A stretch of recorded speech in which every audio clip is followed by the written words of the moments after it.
¿Qué tal? ¿Cómo estáis todos? Espero que muy bien. Hoy nos toca teatro, así que vamos a ver qué nos encontramos hoy.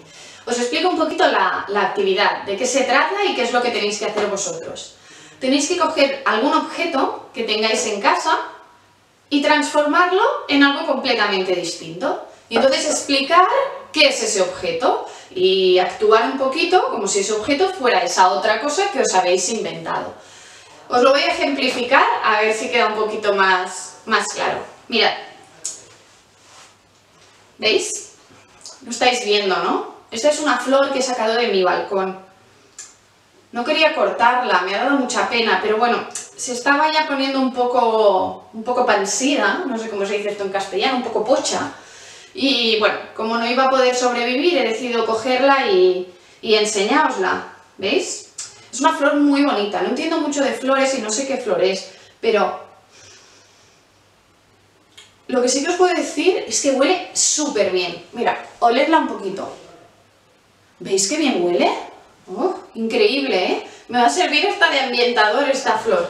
Mirad, pero si no veis con cuidado, os puede pinchar. ¿Veis? Este es el tallo de la flor y es como el tallo de la rosa, que pincha un poquito.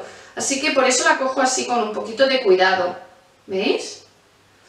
Bueno, no es de mis flores favoritas, porque este color tan blanquecino, así le da, no sé, está como apagada, pero bueno, es una flor que me gusta. Espero que os haya gustado.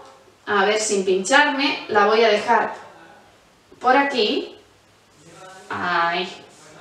¡Uy! La flor que se me cae. Y ahora os voy a enseñar otro objeto, ¿sí? Estaba durmiendo aquí. Este es Pepito. Pepito es un perrito que adoptamos un poco después que a Blondie. Ay, está durmiendo, ¿eh? No quería despertarlo, pero bueno, así. Le ponemos este collar a Pepito y lo voy a sacar a pasear un ratito, ¿vale? Venga, Pepito, a ver, no me quiero salir del plano, quiero aparecer en el vídeo. Venga, Pepito, vamos a pasear, Pepito. Venga, Pepito, vamos, vamos. Muy bien, Pepito, muy bien. Venga, Pepito, vamos para allá ahora. Vamos para allá, Pepito. Vina, Pepito. Molt bé, Pepito, molt bé. Ahora quédate aquí tumbado, Pepito, que te quito el collar. Epa, no te pongas nervioso, Pepito. Venga, te quito el collar. Quédate aquí tumbadito, un poquito más para el ladito, que me pueda yo sentar. Gracias, Pepito. Bueno, como no está Blondie, os he traído aquí... Ay, Pepito, ponte así que no te quiero hacer daño en la colita. Ahí. Bueno, ya habéis conocido a mi otro compañero perruno, Pepito. Es muy bueno, nunca hace nada, de lo bien que se porta. Y bueno, lo dicho, quiero que me presentéis vuestros objetos. Que vaya muy bien, chicos. Hasta mañana.